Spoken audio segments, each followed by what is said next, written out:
Courage, ça va bien se passer. Aujourd'hui, donc, on va passer une demi-heure, on va passer 90 minutes ensemble et comme l'a dit Joël, à la base, moi, je suis recruteur. Ça fait 15 ans que je suis dans le recrutement au Canada et ce que je veux vous partager, c'est à la fois les petites choses qui font vraiment la différence entre un candidat normal et un très bon candidat, une très bonne candidate et aussi, bah, qu'est-ce qui se passe dans la tête des recruteurs? Pourquoi on va faire quelque chose comme pourquoi on va faire telle action et pas une autre? Et j'espère que ça vous aidera justement à être plus confiant et confiante dans vos recherches et à trouver l'emploi qui vous intéresse. Alors, je partage mon écran tout de suite et on se lance. Vous allez voir, ça va aller vite. Il va y avoir beaucoup d'informations. J'espère que, évidemment, vous allez être à l'aise avec ça. Si ça n'est pas le cas, comme l'a dit Joël, n'hésitez pas à mettre une petite mention dans le chat et puis on pourra revenir sur n'importe quel point qui peut poser problème ou si vous dites: «Bah, il est gentil Thomas, mais pourquoi il nous dit ça, mais comment on fait concrètement?» Vous pourrez évidemment le demander. Donc, comment on va voir ça? Eh bien déjà, on va essayer de comprendre c'est quoi les critères de recherche quand on cherche un emploi. Parce que c'est quelque chose qui n'est pas évident, surtout si vous arrivez d'ailleurs. On va essayer de comprendre quels sont les critères de recherche que vous pouvez utiliser afin d'avoir une recherche plus efficace. On va voir très, très rapidement, parce que ce n'est pas forcément le sujet aujourd'hui, mais ça a son impact, comment il faut travailler son CV, comment il faut travailler son profil LinkedIn. Ça va être très, très, très rapide là-dessus. Un petit peu la lettre de motivation, mais les choses sur lesquelles on va vraiment se concentrer, c'est les vecteurs d'opportunités, c'est-à-dire où sont les offres d'emploi aujourd'hui au Canada et notamment bah, au Nouveau-Brunswick. On va voir aussi une petite série d'outils et que faire si tout s'est bien passé, vous avez bien travaillé et que les recruteurs vous ont contacté, bah, on va voir aussi comment on fait le suivi. On va bien évidemment parler aussi des foires d'emploi, voir comment les aborder et quelle est la logique finalement à avoir. Et je pense que vous allez être surpris parce que vous et moi, on va pas avoir la même logique là-dessus et après, vous allez trouver celle qui fonctionne pour vous, bien évidemment. Alors, on commence tout de suite avec si mon ordinateur veut bien, voilà, c'est parfait. Les critères de recherche. D'habitude, qu'est-ce qu'on se dit quand on dit, bah tiens, je vais chercher un emploi? On va se dire, bah tiens, hop, c'est bon, je vais chercher un titre d'emploi.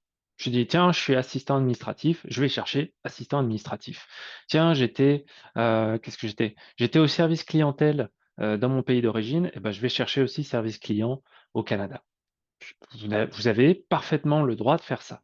Par contre, il y a d'autres choses qui sont possibles, il y a d'autres critères de recherche, que vous pouvez utiliser pour améliorer votre recherche, tout simplement pour essayer de trouver d'autres choses. Parce que au Canada, bah, on va pas forcément dire assistant administratif, on peut dire agent administratif ou spécialiste, de la gestion administrative, gestionnaire administratif. On peut dire beaucoup, beaucoup de choses. Si vous êtes par exemple dans les ventes, si en France vous étiez business developer, parce qu'évidemment en France on aime beaucoup les anglicismes, pour les titres professionnels, eh bien peut-être qu'au Nouveau-Brunswick ça va pas être business developer, ça va être agent de développement d'affaires. Donc, il y a toutes ces subtilités-là. Le problème des titres, c'est que vous allez aussi avoir 10, 15, voire 100 titres différents pour le même poste.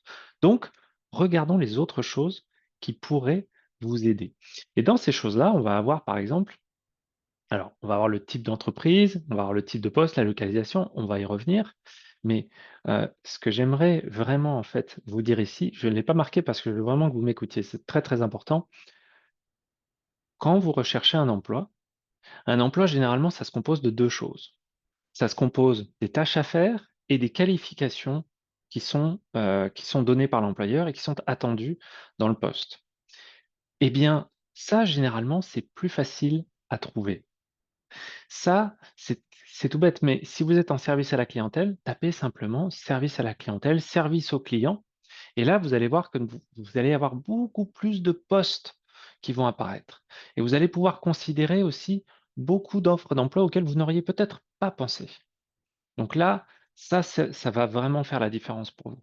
L'autre point, évidemment, c'est les qualifications. On y reviendra, bien évidemment, avec quelques exemples concrets, si vous le voulez bien. Alors, les types d'entreprises. Pourquoi je vous ai marqué cette petite liste ici? Celle-là, elle est intéressante parce que dépendamment du type d'emploi que vous voulez, du type de carrière dont vous avez envie, eh bien, Ça va dépendre aussi de la taille de l'entreprise. Plus vous cherchez un emploi généralement qui, vous permet d'être flexible, d'aller travailler dans différents domaines, d'être très ouvert finalement, plus l'entreprise est petite généralement. Tout simplement parce que quand on est une petite entreprise, il faut de la flexibilité, il faut s'adapter. Alors que dans une plus grande entreprise, hein, par exemple une bêtise, si je vous dis, Accenture, une très grande entreprise de conseil, eh bien dans cette entreprise-là, on va demander au contraire d'embaucher des gens qui sont extrêmement spécialisés, hyper spécialisés. Donc vous allez vraiment vous focaliser sur une seule chose, vous allez être un ou une experte. Donc là-dessus, évidemment, bah, si aujourd'hui vous cherchez un emploi en service à la clientèle, vous pouvez aller à peu près partout, c'est pas trop embêtant. Ça, c'est un emploi qu'on trouve partout. Par contre, si vous êtes spécialisé dans une technologie en particulier, à ce moment-là, plutôt privilégier une grosse entreprise ou alors ce qu'on appelle aussi des entreprises boutiques, des entreprises niches, c'est-à-dire des entreprises qui proposent uniquement des services avec cette technologie-là. On pourra y revenir évidemment. Le type de poste, ça aussi c'est intéressant. On a toujours l'habitude, quand on veut chercher un emploi, on se dit bah tiens, je vais prendre un emploi à long terme, temps plein, voilà, je ne suis pas embêté. Sauf que quand on arrive et qu'on n'a pas encore ou alors qu'on n'a pas beaucoup d'expérience, notamment au Canada. Vous allez entrer en compétition avec beaucoup d'autres personnes. Mais le problème, c'est pas ça. Le problème, c'est au Canada, en moyenne, le coût d'un recrutement, c'est 30 000 $ pour un employeur.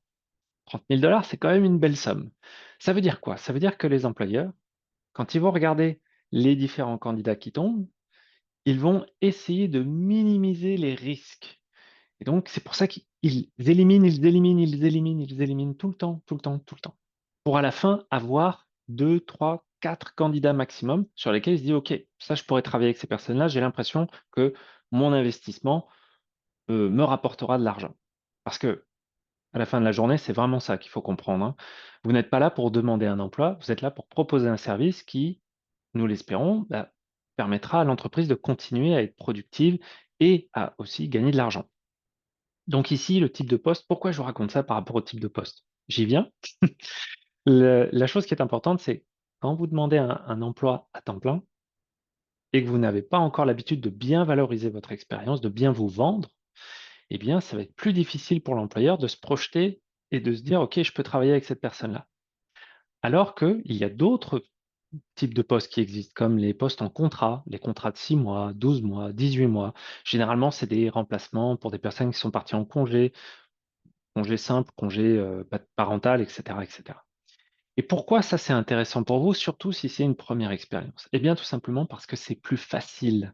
Vous aurez plus de chances d'être sélectionné parce que l'employeur sait qu'à la fin, normalement, il va pas vous garder, mais au moins, il veut juste s'assurer que vous sachiez faire le boulot. Pourquoi je vous parle de ça? Parce que moi, quand je suis, arrivé au Canada, c'est exactement ce que j'ai fait. Et quand j'ai fait des gros changements dans ma carrière, j'ai toujours pris ce risque-là de dire: «OK, je vais travailler, je vais prendre un contrat de 12 mois et puis s'il m'aime bien, il me garde et puis s'il m'aime pas, bah, le contrat s'arrête et puis je passe à autre chose». Et systématiquement, les employeurs m'ont gardé. Donc ça ici, c'est le type de poste ici, allez regarder, les postes en contrat, ça peut être une excellente source d'opportunités pour vous.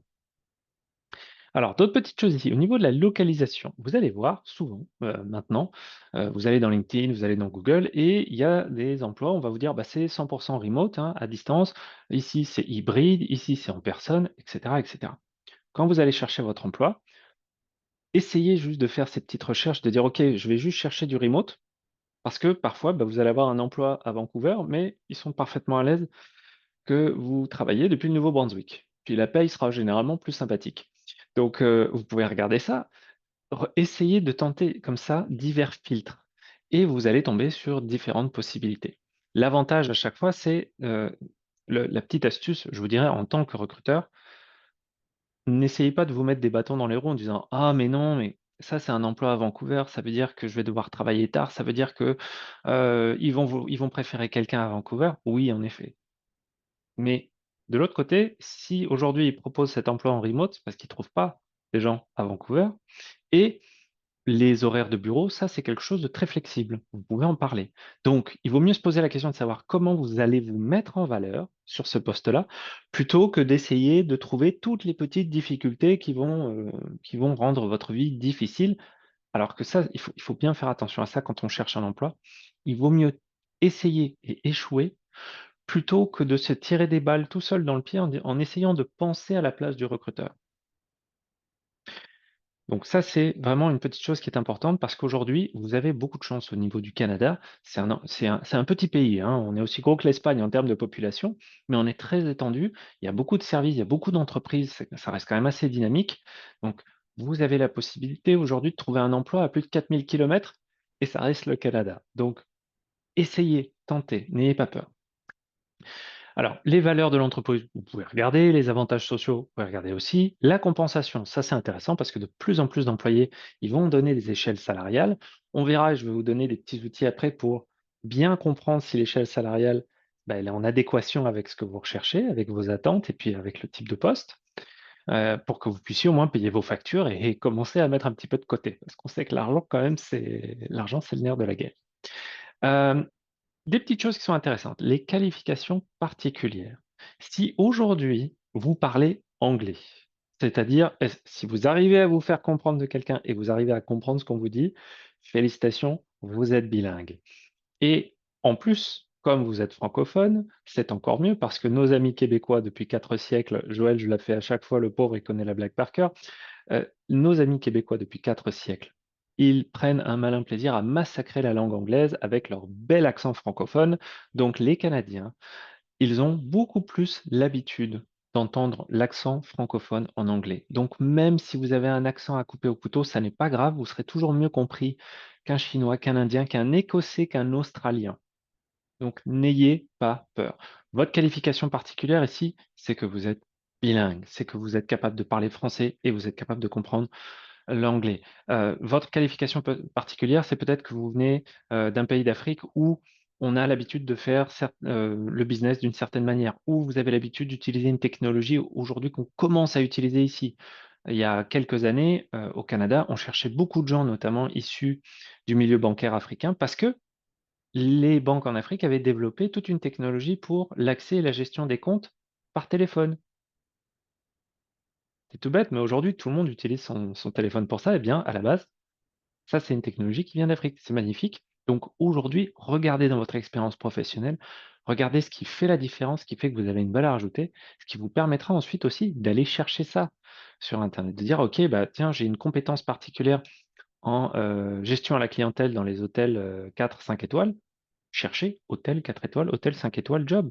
Vous allez trouver sûrement quelque chose d'intéressant pour vous, qui vous facilitera aussi la conversation. Si vous recherchez des entreprises avec des opportunités d'avancement, là aussi, faites bien attention. On va voir, il y a glassdoor.ca. Ça, c'est un très bon site qui vous permettra de comprendre si oui ou non, dans une entreprise, il y a des possibilités d'avancement, sous quelles conditions, avec les commentaires des employés. Ça marche pas mal. Et la représentation des communautés, c'est quoi ça? C'est ce qu'on appelle la diversité, équité, inclusion. C'est des politiques d'inclusion des femmes et des minorités dans les entreprises. Je passe très rapidement là-dessus, mais c'est quand même important de le savoir. Heu, nous tous francophones, quand on arrive ici, peut-être que vous avez entendu parler du fait que, dans un certain nombre d'entreprises, on décide de recruter en priorité des femmes et des personnes, nouvellement arrivées au Canada ou alors des personnes issues des communautés, minoritaires. La communauté minoritaire, c'est une jolie façon de dire que vous n'êtes pas blanc et que vous n'êtes pas canadien. On va se dire les choses très clairement. Il y en a qui vont penser que c'est pas juste, peu importe. Aujourd'hui, vous avez cette opportunité d'être considéré à travers différents programmes d'embauche et ça, on peut y accéder notamment à travers Guichet Emploi, mais aussi à travers les sites des entreprises eux-mêmes. Considérez ces options-là parce que pour vous, ça peut être votre première porte d'entrée. C'est pas parce que vous passez par un programme que tout d'un coup, votre candidature a moins de valeur. Non. Ici, l'idée, c'est justement que, ça va plus loin que l'égalité, c'est l'équité des chances. C'est-à-dire que, bah, vous venez d'arriver, vous n'êtes pas encore forcément familier avec la culture canadienne, mais vous avez une expertise, vous avez une expérience à valoriser. Vous pouvez véritablement, bah, faire avancer l'entreprise, même d'une manière un petit peu différente et c'est ça qui est bien et c'est ça qu'on veut. Donc apprenez à vraiment et on le verra après, vous focalisez sur les forces, sur ce que vous savez, vous êtes en confiance, vous savez que vous pouvez performer au travail sur ces points-là, sur ces compétences-là, sur ces expertises-là et c'est ça que vous allez aller rechercher dans vos critères de recherche pour faire la différence. Voilà, je continue ici. Alors, qui dit mise en valeur dit support pour la mise en valeur et comment on va faire ça? Ben, c'est assez simple. On va regarder le CV. Au niveau du CV, il y a la plupart des gens et ça, c'est un petit secret de recruteur. C'est un truc même moi, si vous allez sur mon LinkedIn un jour, vous allez voir, j'ai travaillé dans pas mal d'entreprises. Beaucoup de gens se disent: «Tiens, je cherche un emploi, je vais faire mon CV et après je vais chercher un emploi». Alors que non, il faut d'abord chercher un emploi pour ensuite faire son CV. Je m'explique. Si vous identifiez les opportunités qui vous plaisent au Canada, vous allez voir les titres qui sont utilisés, les titres de poste, vous allez voir les mots-clés qui sont utilisés, vous allez voir les formules de phrases qui sont utilisées pour décrire les tâches, les qualifications. Vous allez voir ce que vous avez déjà fait et vous allez les prendre, vous les approprier et les mettre dans votre CV. Et pourquoi je vous dis ça? C'est très très simple. Votre humble serviteur ici reçoit en moyenne une centaine, voire voilà, ça va de 100 à 700 CV par semaine. Ça fait quand même beaucoup. Et évidemment, ben moi, je dois passer à travers les CV. Donc votre CV, il a une durée de vie de 5 secondes. C'est pas long, 5 secondes. Et donc, si votre CV est trop compliqué à lire, il est trop gros, si il y a trop d'informations, s'il n'est pas organisé, s'il y a des formes géométriques, s'il y a de la couleur, ça va perturber la lecture tout simplement parce que faites l'exercice chez vous aussi, hein. Imaginez, vous avez 300 documents à lire. À votre avis, qu'est-ce qui va être le plus rapide pour vous à lire et à comprendre? 300 documents qui se ressemblent, c'est-à-dire noir sur blanc avec une structure très simple et aérée dans la lecture, ou alors 300 documents différents avec des formes très compliquées, avec des textes très compacts.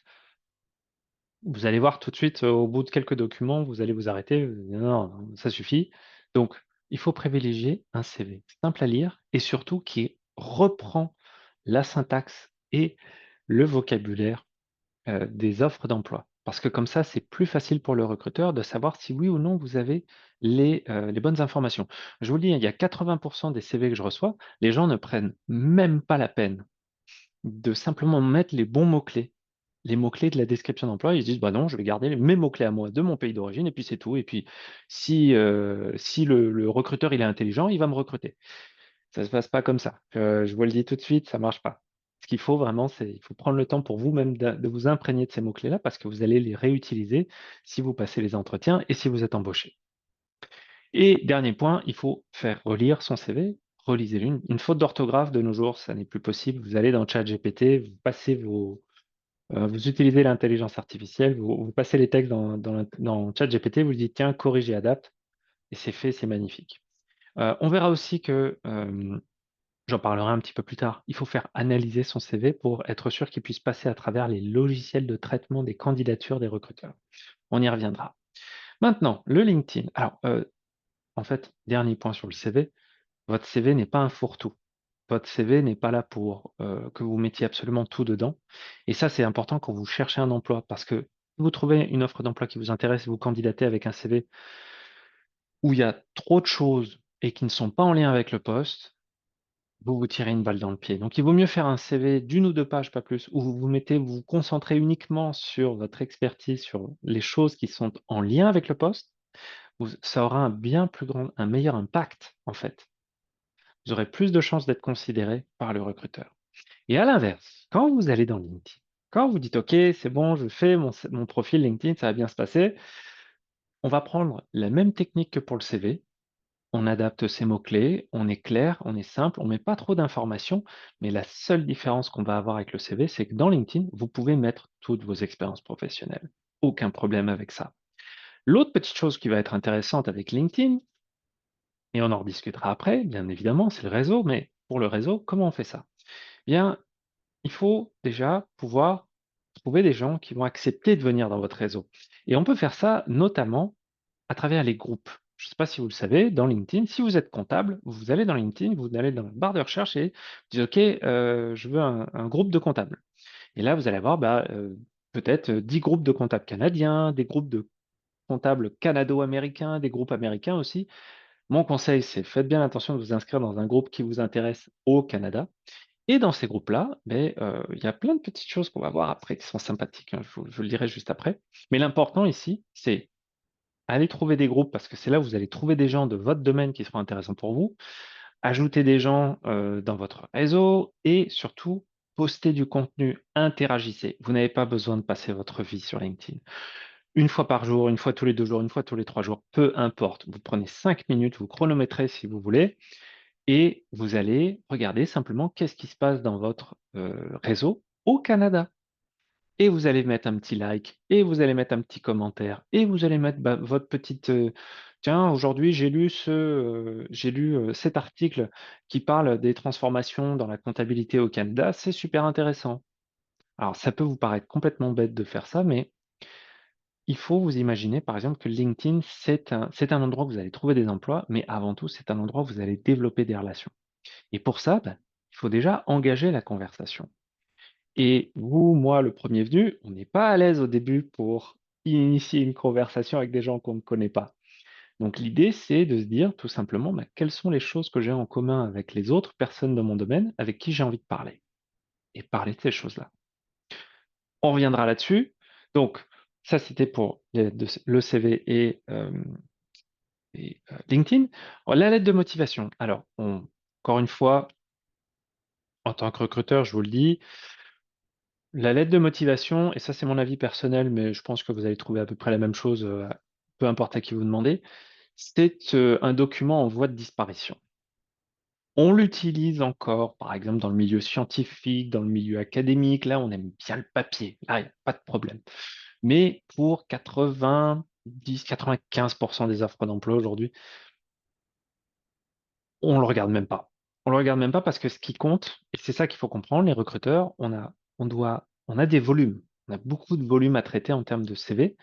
Bah, on va pas s'amuser à lire tout le CV bien comme il faut et ensuite aller voir la lettre de motive et peut-être après, si ça nous fait plaisir, aller voir le profil LinkedIn. Non. Généralement, maintenant, ce qui va se passer, c'est on va voir le CV, ça nous plaît, OK. On va voir le profil LinkedIn, ça va, ça nous plaît, parfait. Si on a besoin d'un peu plus d'informations, on va aller voir la lettre de motivation. Parce que, en fait, le recruteur, il a 2 choses à faire ici. Il doit identifier les candidats et les candidates qui semblent, en tout cas, heu, être en adéquation avec le poste et ensuite il faut vendre ce candidat à nos clients. Donc la lettre de motivation, elle peut être intéressante, mais c'est vraiment accessoire. Donc juste pour vous expliquer un petit peu comment ça se passe au niveau de la lettre de motivation et sachez que ça, cette logique-là, vous pouvez aussi l'adapter quand vous allez parler avec des gens, quand vous allez parler avec des recruteurs et qu'ils vous demandent de parler un petit peu de vous. Donc déjà une lettre de motivation, c'est quelque chose qu'on personnalise pour chaque type de poste, comme le CV. On va y mettre des points forts, on va y mettre des compétences, mais toujours, toujours, toujours en lien avec le poste. Ça ne sert à rien de dire que vous avez été, je sais pas, champion de football au lycée.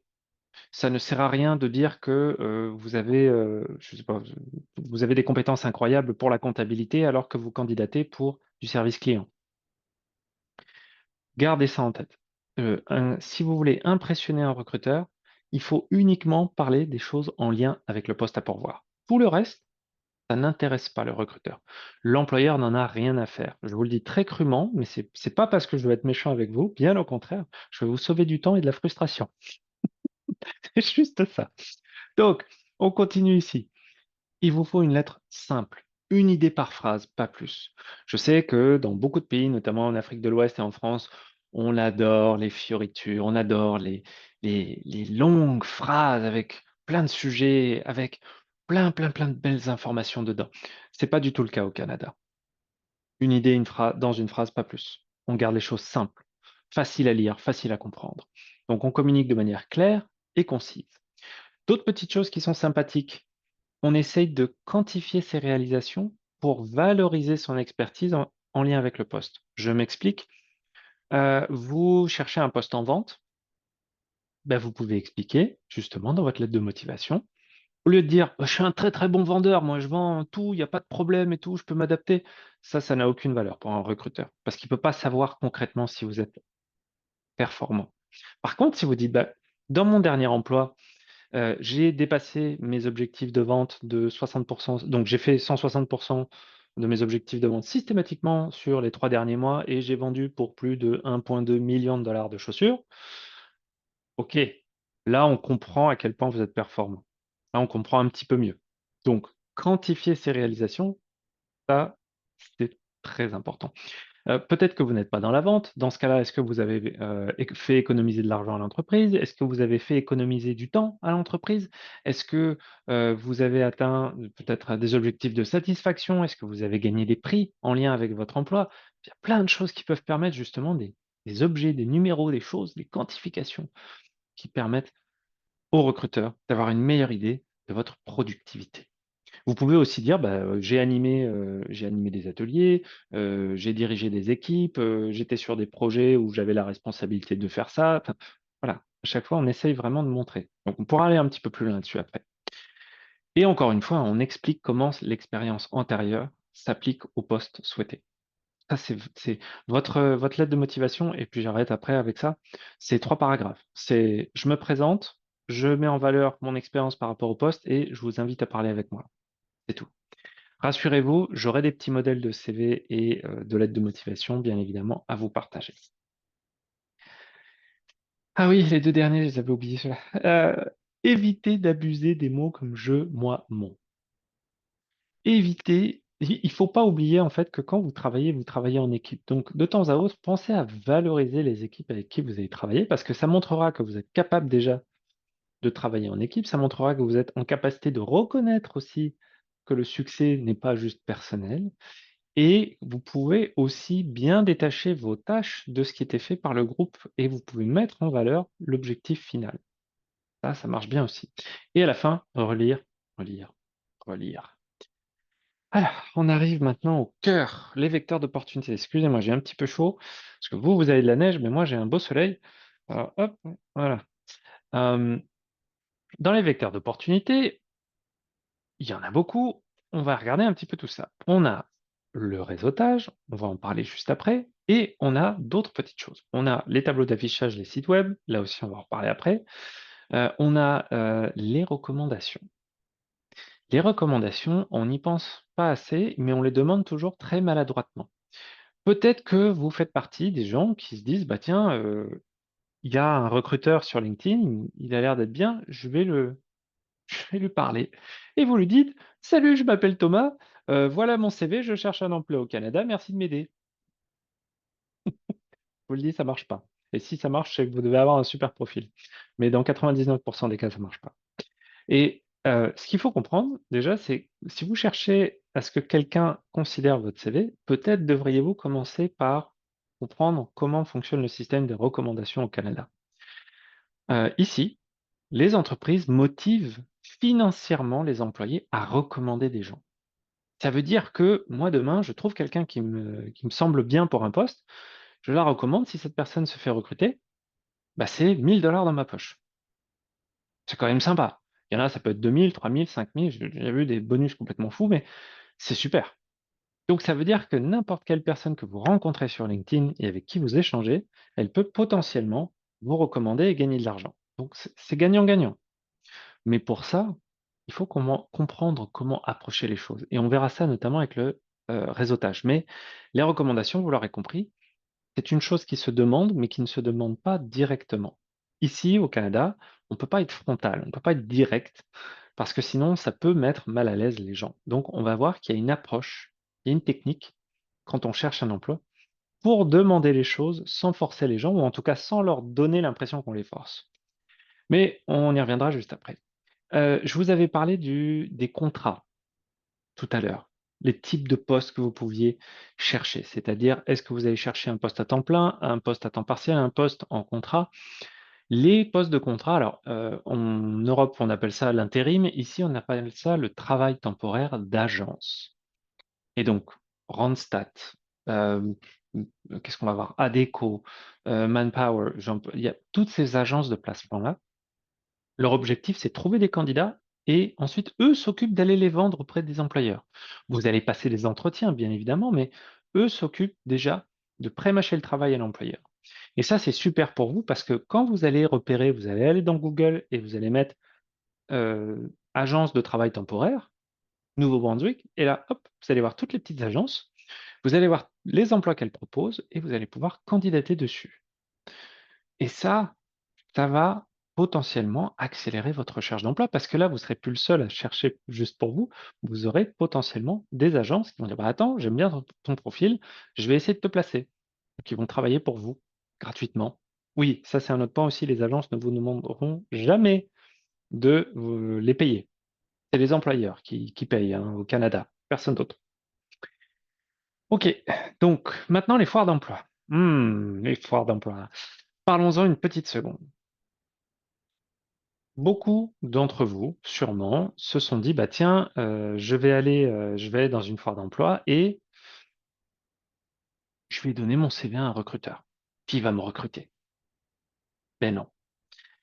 Il y a ici, je vous recommande 2 approches quand vous allez dans une foire d'emploi et vous allez comprendre et je sais que c'est frustrant une foire d'emploi. Je le sais, j'ai été des 2 bords, je sais que ça peut être frustrant. Donc juste écoutez ma petite suggestion et puis après, si vous êtes content avec, tant mieux. Si vous ne l'êtes pas, vous pouvez mettre des petits commentaires dans le chat. Parce que l'idée ici, c'est que ce soit un échange évidemment. Option 1, vous voyez qu'il y a il y a une foire d'emploi qui est disponible et il y a des recruteurs, il y a des entreprises qui recrutent vraiment pour le type de poste qui vous plaît. Dans ce cas-là, super, imprimez votre CV ou faites comme moi, hein, vous prenez votre téléphone ici et vous allez sur votre application LinkedIn, vous générez un petit QR code, comme ça vous pouvez leur donner votre profil LinkedIn directement. Heu, Vous arrivez à la foire d'emploi, vous parlez avec le recruteur: «Bonjour Thomas, hein, voilà, moi je fais ça, je fais ça, je fais ça et je veux savoir si aujourd'hui vous cherchez des profils comme ça». Et Thomas le recruteur dit: «Ah bah oui, ça tombe bien, ah bah, c'est super intéressant, passe-moi ton CV, on va s'en parler». Donc ça c'est l'option 1, c'est magnifique, tout se passe bien. Option numéro 2, qui arrive malheureusement beaucoup plus souvent. Vous arrivez à l'offre vous savez que déjà dans la foire d'emploi, il y a personne qui cherche vraiment votre type d'emploi, mais il y a des entreprises que vous aimez bien. Vous arrivez et vous dites au recruteur: «Bah, salut, je m'appelle Thomas, voilà mon CV, je cherche un emploi, est-ce que vous recrutez des gens comme moi?» Et là, le recruteur vous dit avec un grand sourire: «Ah bonjour, eh bah, je sais pas ou alors non». Et il prend votre CV parce que vous lui donnez il a pas trop le choix et qu'est-ce qu'il fait? Bah, il attend que vous partiez et hop, il le met à la poubelle parce qu'il peut rien faire avec. Et là, ce qu'il faut comprendre, c'est les recruteurs ne veulent pas vous manquer de respect. Bah, peut-être que vous avez des expériences désagréables avec certains recruteurs, ça peut arriver malheureusement, hein, tout le monde est humain, mais la plupart du temps, le recruteur, il veut pas vous frustrer, il veut pas vous manquer de respect, mais soit il travaille dans une petite entreprise où il sait que personne n'a besoin de ce type de profil, donc bah, dans ce cas-là, il ne peut rien faire avec votre CV. Deuxième cas, il travaille pour une grosse entreprise, mais c'est tellement grand que lui, bah, il a juste la visibilité sur ses profils à lui. Donc il ne sait même pas à qui s'adresser chez ses collègues, pour passer le CV. Donc en fait, vous aurez plus de chances à candidater sur le site qu'à donner votre CV au recruteur. Donc qu'est-ce qu'on fait dans ces cas-là? Eh bien, on va parler avec le recruteur, on va lui soutirer des informations.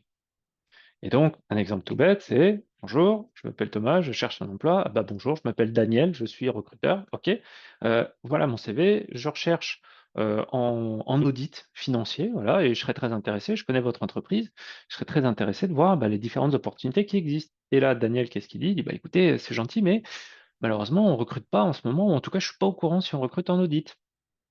Et là, généralement, tout le monde s'arrête: «Mais non, il faut continuer». Dire: «Bah, OK, bah, merci Daniel déjà de me dire tout ça et est-ce que, vous connaissez, est-ce que c'est vous qui recrutez d'habitude pour, ces postes-là ou est-ce que c'est un ou une de vos collègues?» «Ah bah non, c'est une de mes collègues justement». «Ah bah super, est-ce que vous pourriez me donner, ces informations de contact pour que je puisse, bah, justement, en apprendre un petit peu plus?»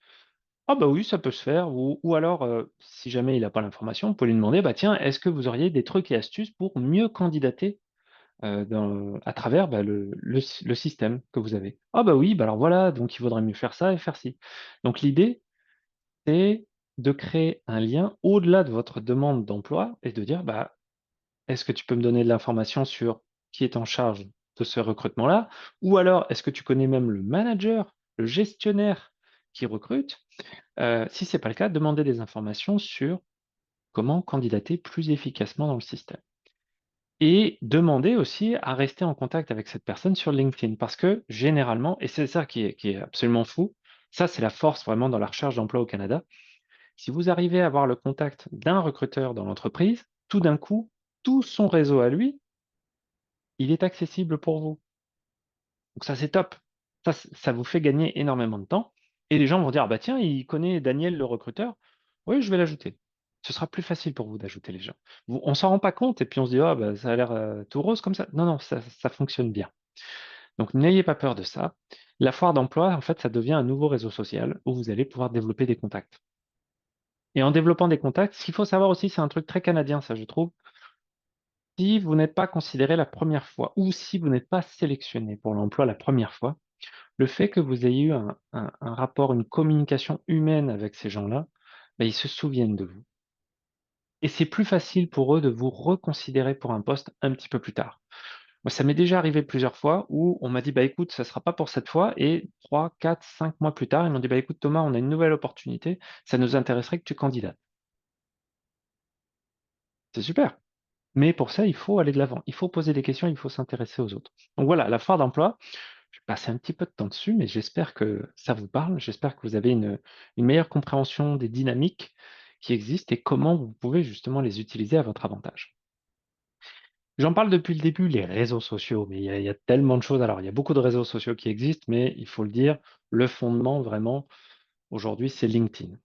Sur LinkedIn, vous pouvez développer votre réseau, vous pouvez aller chercher des opportunités de travail et vous pouvez aussi trouver des opportunités à travers votre réseau. Parce que vous avez dû sûrement en entendre parler, plus de 70% des offres d'emploi n'apparaissent pas, n'apparaîtront jamais sur internet. Vous ne les verrez jamais passer, tout simplement parce qu'elles vont être comblées à travers le réseautage. Donc c'est là où le réseautage et les réseaux sociaux sont intéressants pour vous, parce que ça vous permet justement aussi d'accéder indirectement à ces 70% d'offres invisibles. Et enfin, dernier point ici, alors c'est un double point dans le sens où on a, les chasseurs de tête et les recruteurs. Pourquoi je fais une distinction ici? Parce que un recruteur comme moi, c'est rattaché à une entreprise et donc moi je cherche des gens qui vont correspondre à mon besoin précis. Donc la plupart du temps, je passe plus de temps à éliminer des gens qu'à choisir des gens. On va se le dire très franchement. Le chasseur de tête, lui, c'est pas pareil. Généralement, c'est un indépendant et lui, ce qu'il fait, c'est ou elle d'ailleurs, il va trouver quelqu'un et il va essayer de le placer, il va essayer de le vendre un peu comme une agence de travail temporaire, mais généralement, c'est pour un poste à temps plein et il va essayer de le placer le plus rapidement possible. Et la problématique pour vous avec ça, c'est bien, hein, quand il y a quelqu'un qui vous dit: «Hey, salut, ça va? Ça t'intéresserait de travailler, sur ce type de poste? Oui? OK, bah, tu as un entretien demain». Attendez, attendez et alors, c'est ça le truc avec les chasseurs de tête, souvent on n'ose pas leur dire: «Attendez, on prend notre temps». Qui est le client? Est-ce que vous avez la description d'emploi? Est-ce que vous avez des informations supplémentaires qui pourraient m'aider pendant les entretiens? Demandez, n'ayez pas peur de poser des questions parce que sinon, vous allez arriver devant le client, l'employeur, pardonnez-moi l'expression, tout nu.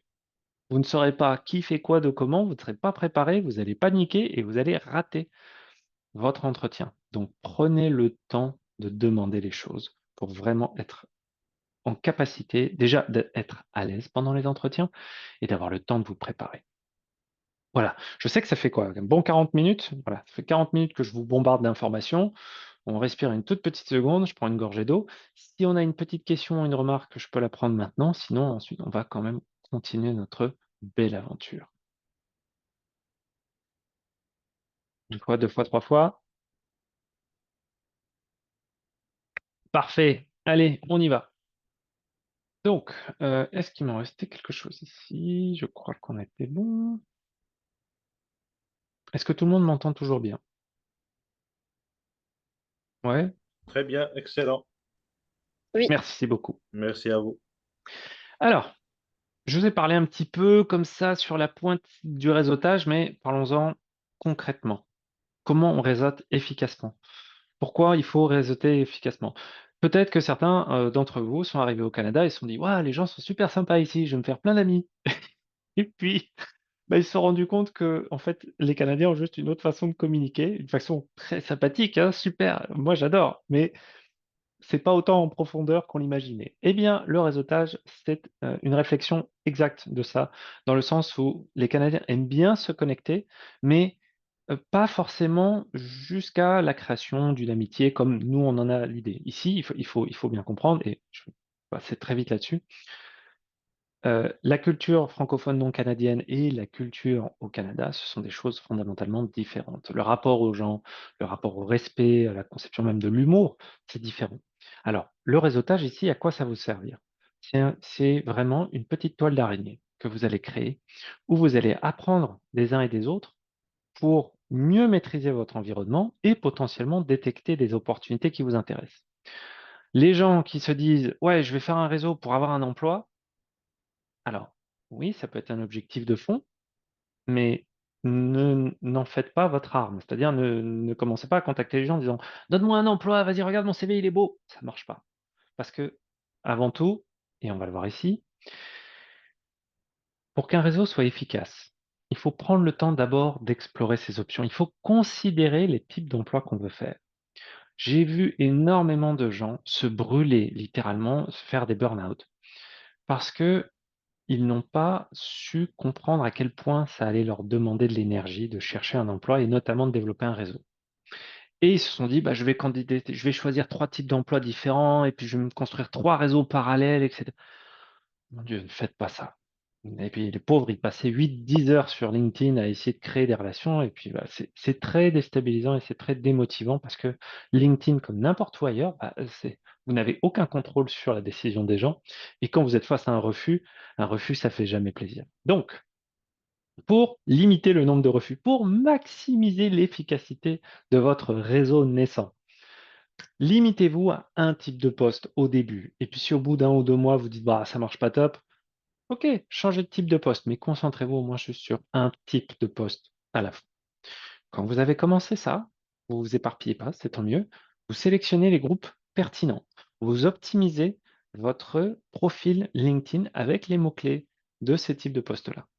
Et dans les groupes, sur le réseau, vous allez devenir un membre contributeur. C'est-à-dire que déjà, vous allez vous présenter dans les groupes: «Bonjour, je m'appelle Thomas et ça fait 15 ans que je suis en recrutement. Voilà, ça me fait plaisir, d'avoir intégré ce groupe et j'ai hâte d'échanger avec vous».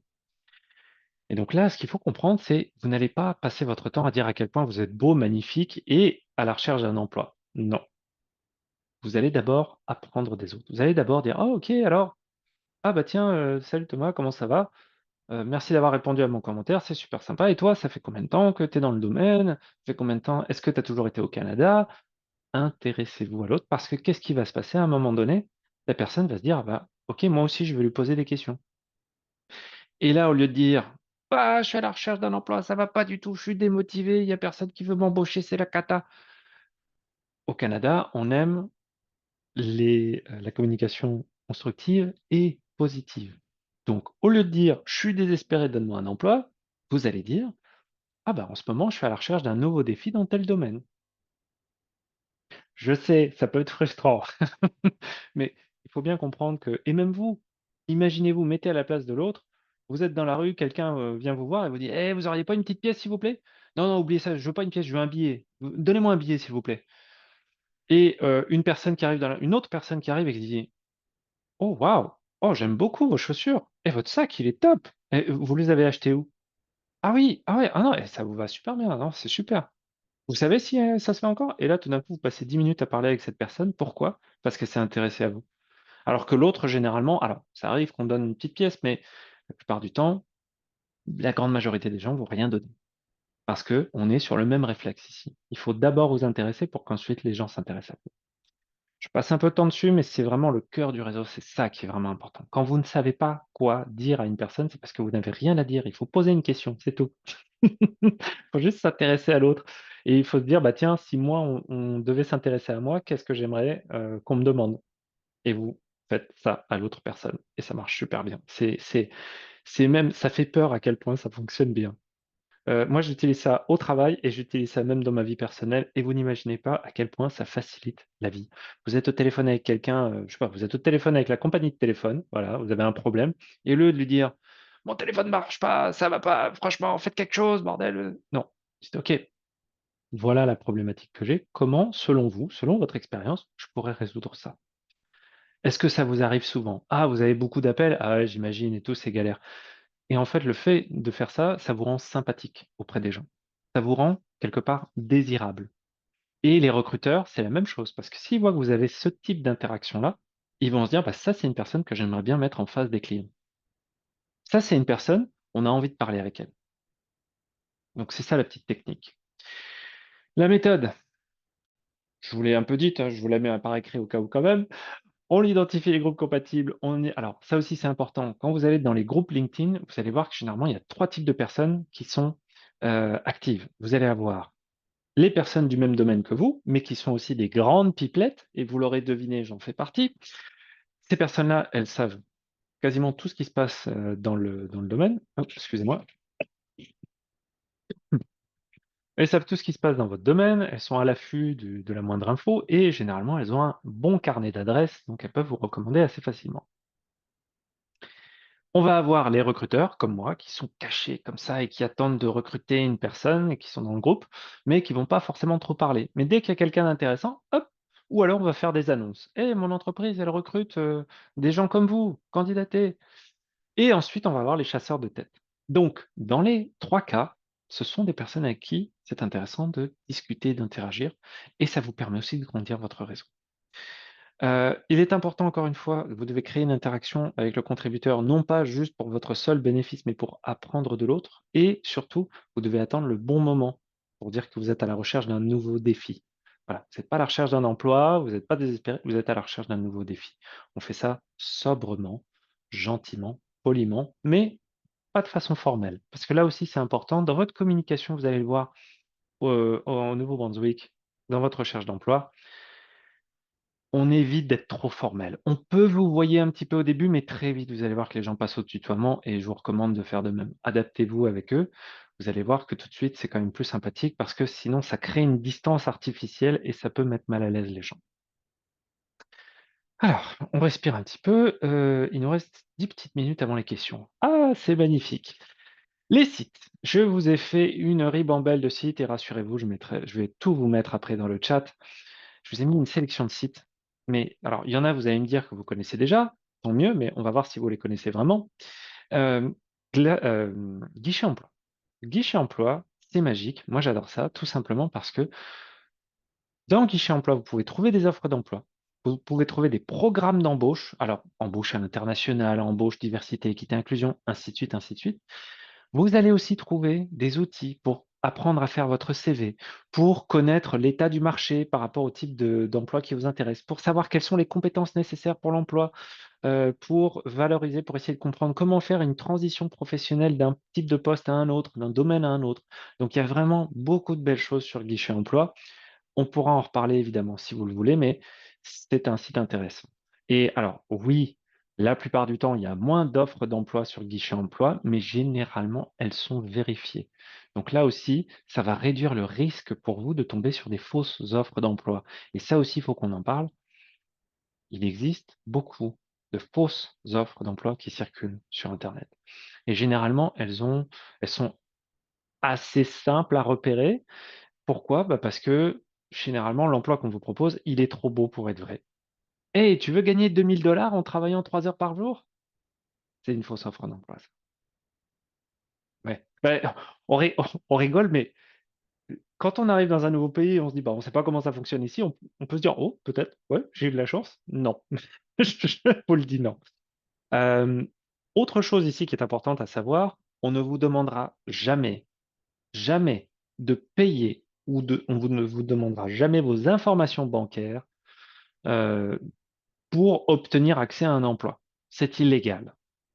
Le seul moment où vous devez transmettre de l'information à un employeur, c'est une fois que vous avez signé votre contrat de travail, que vous êtes sûr que cet employeur existe. Mais avant ça, pas de bêtises s'il vous plaît, et puis ça va bien se passer. Je vois qu'ils sont amusés, il y en a qui s'amusent à faire des petites annotations. Je vais juste les enlever. Voilà, on est bon, magnifique. Hem, donc guichet emploi, très bon endroit. Si vous vous dites: tiens, je vois que tout le monde demande peut-être, une certification ou alors des connaissances en Excel et j'ai pas ça». Alors vous pouvez aller sur YouTube, Mais si vous n'êtes pas forcément à l'aise avec YouTube, vous pouvez aller sur le site ici, Canada Emploi Formation, où vous allez avoir, en fait, c'est une bibliothèque géante où vous avez répertorié plein d'institutions, d'universités, de collèges, et cetera, qui proposent des formations. Et ce qui est bien sur ce site-là, c'est que ça vous montre quand c'est, alors généralement c'est payant, les formations, mais ici vous allez voir quand il y a des réductions. Donc ça, c'est quand même cool parce que, bah, au lieu de payer 400 $ pour une formation, vous allez juste payer parfois 10 % du prix, 40 $. Donc c'est super intéressant. Glassdoor, je vous en parlais, mon bébé, c'est magnifique ça. Vous allez dessus, vous pouvez trouver des offres d'emploi, vous pouvez trouver des commentaires des employeurs et enfin, surtout des employés pour vous dire si l'entreprise est bien ou pas, si ils font de la promotion à l'interne ou pas, si les managers vous écoutent, s'ils payent les heures supplémentaires, Glassdoor va vous le dire. Et en plus, ça va vous donner des fourchettes de salaire. Sachez que les fourchettes de salaire, vous les avez sur Glassdoor, vous les avez sur Indeed, vous les avez sur Guichet Emploi. Lin LinkedIn, je vous en ai parlé, on reviendra dessus. Indeed, Monster, c'est ce qu'on appelle des agrégateurs, c'est des sites d'emploi agrégateurs. C'est-à-dire qu'ils vont aller chercher, hop, toutes les petites offres d'emploi qu'ils peuvent et ils vont les mettre sur leur plateforme. Et enfin, Eventbrite. Alors, Eventbrite, c'est un type de site, il en existe plein d'autres, mais c'est un site qui est assez majeur au Canada où vous pouvez aller trouver, heu, plein d'événements payants ou gratuits, justement pour vous permettre d'aller chercher un emploi, donc des foires d'emploi ou alors des événements de réseautage. Donc allez sur Eventbrite, allez-y, allez rentrer en contact avec les gens, n'ayez pas peur d'apprendre à connaître des gens. Enfin, petite anecdote toute bête, à une époque, je vivais à Toronto, je connaissais pas grand monde et je suis allé sur Eventbrite, j'ai vu un truc de réseautage, j'y suis allé et j'ai rencontré beaucoup, je sais pas pourquoi ils s'étaient tous donné rendez-vous, mais beaucoup de dentistes. Et moi, en ressources humaines, les dentistes, ça me voilà, c'est pas très intéressant pour moi. Par contre, j'ai pris le temps de leur parler et je me suis rendu compte que les dentistes, c'était super parce qu'ils avaient un gros réseau de clients. Et donc, un dentiste m'a recommandé pour un poste après. Donc, vous ne saurez, la moralité de ça, c'est quand vous cherchez un emploi, vous ne savez jamais qui va en fait vous permettre de trouver l'emploi qui vous intéresse. Donc, soyez toujours curieux par rapport à ça. Ensuite, je continue ici, là, parce que c'est pas fini pour les outils, hein, je vous ai mis un petit peu plus. On rigole pas, hein. Vous allez sûrement vous poser la question de savoir bah, comment vous pouvez, si vous n'êtes pas à l'aise en anglais, vous pouvez traduire. Utiliser DeepL ou utiliser ChatGPT, ça fonctionne très bien pour ça. C'est très très bon, très efficace et c'est gratuit. Pour ce qui est maintenant de votre CV, je vous en avais parlé un petit peu tout à l'heure, de vous dire que les recruteurs, on utilise des logiciels de traitement des candidatures. Et qu'est-ce que ça implique? Bah, ça implique des petites choses que peut-être vous imaginez ou pas, on va voir. Alors oui, il y a le recruteur, mais avant le recruteur, vous avez les questions de sélection et vous avez un algorithme de lecture des CV. Ça veut dire quoi? Ça veut dire que vous allez d'abord répondre aux questions de présélection. Vous ne le saurez pas, mais si vous répondez mal, vous allez être éliminé. Et c'est tout bête, hein. Et les questions, généralement, bah, vous regardez l'offre d'emploi et c'est les questions, elles sont en lien avec ça. Une fois que vous passez les questions, là, il y a une étape que vous ne voyez pas, c'est généralement, il y a une IA, donc une intelligence artificielle, un algorithme qui va regarder votre CV, qui va le lire et qui va essayer de déterminer un score de compatibilité avec le poste. Et pourquoi ça fait ça? Bah, parce que le recruteur, quand il a 700 CV à voir, bah, il n'a pas forcément le temps. Et donc, il a un petit filtre, hop, vas-y, montre-moi le score de compatibilité, puis je vais prendre les 20 ou 30 premiers qui sont les plus compatibles. Et donc là, ce qu'il faut comprendre, c'est qu'au Canada, le CV, il est formaté. Il y a un format précis à respecter et ça tombe bien, je vous ai donné quatre guides différents que vous allez pouvoir utiliser de différentes universités francophones, canadiennes et anglophones pour pouvoir justement faire des CV optimisés afin que vous ayez le plus de chances possible. Et pour savoir si vraiment ça a marché, eh ben, on va aller sur JobScan. Alors, Indeed aussi propose ce service-là. Il faut savoir que généralement, je crois, 1, 2, 3 premières fois, c'est gratuit, après, il faut payer. Donc, ça vous permet de vous entraîner. Et l'idée ici, c'est quand vous avez fait votre CV, vous êtes prêt à candidater, vous dites, est-ce que je vais réussir à passer à travers le filtre, à travers l'algorithme? Vous allez sur ce site, vous téléchargez votre CV. Ah, juste s'assurer, s'il vous plaît, de ne alors, je sais que ça peut être amusant, je sais que vous dites, parfois on s'ennuyer un petit peu, mais s'il vous plaît, évitez de faire des petits gribouillis sur la présentation. Et ici, sur ce site-là, bah, vous allez tout simplement mettre votre CV, mettre copier-coller la description d'emploi et là, ça va vous dire si oui ou non votre score, il est bon, si vous allez pouvoir passer à l'étape suivante ou s'il y a des petites choses à améliorer, tout simplement. Donc ça peut vous sauver du temps et beaucoup de frustration. Et enfin, bah, après, alors les 3 dernières petites choses ici, si vous voulez vraiment avoir une éducation ici au Canada et que vous voulez que ce soit certifiant, diplômant, je vous recommande l'UDMI parce que c'est une université francophone qui est reconnue à travers le Canada et on a alors il y a plein d'autres universités et collèges qui existent, mais si jamais vous avez besoin d'un diplôme universitaire, vous n'avez pas forcément les moyens et vous le voulez en anglais, University of the People, c'est une université en ligne américaine reconnue et qui propose justement parfois des cours gratuits, voire les diplômes aussi, les examens gratuits. Alors généralement, il faut payer, hein, c'est un peu moins cher que les universités classiques, mais ça peut être une option pour vous. Et enfin, la technique booléenne, ça, c'est quand vous aimez faire des recherches très précises sur internet, notamment, bah, si vous cherchez un poste d'assistant administratif, mais sans volet de comptabilité, la recherche booléenne, ça prend 2 minutes et ça vous permettra de faire ça. C'est super efficace. Voilà, je prends un petit moment pour respirer. Je crois qu'on est parfait, on est pile dans les temps, c'est magnifique, j'aime ça. Et ici, donc, sachez qu'on peut revenir sur n'importe quel point de la présentation. L'important, c'est que vous vous sentiez plus à l'aise, que vous vous sentiez plus en contrôle de votre recherche d'emploi et donc n'importe quelle question que vous avez par rapport à ce qu'on a vu ou par rapport aux outils, il me fera évidemment plaisir d'y répondre. Même si vous n'êtes pas d'accord avec mon approche, aucun problème avec ça, hein. L'important, c'est que vous soyez à l'aise avec la stratégie que vous allez avoir pour trouver un emploi. Super, ben merci Thomas. Je vais arrêter l'enregistrement pour qu'on puisse passer une période de questions sans être C'est beau, c'est enregistré. beau. Euh,